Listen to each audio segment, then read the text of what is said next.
くしゃみの速度は新幹線並み。体が出す風速がやばい。なんとくしゃみの速さは時速 160km 以上。くしゃみは異物を一気に排除する防御反応。その勢いは風速45メートル超。条件によっては新幹線に匹敵する速さに。くしゃみ1回で飛び散るしぶきは最大2万個以上。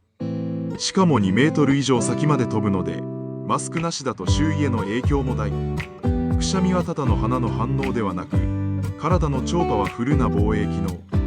次に出た時、その威力をちょっと意識してみては。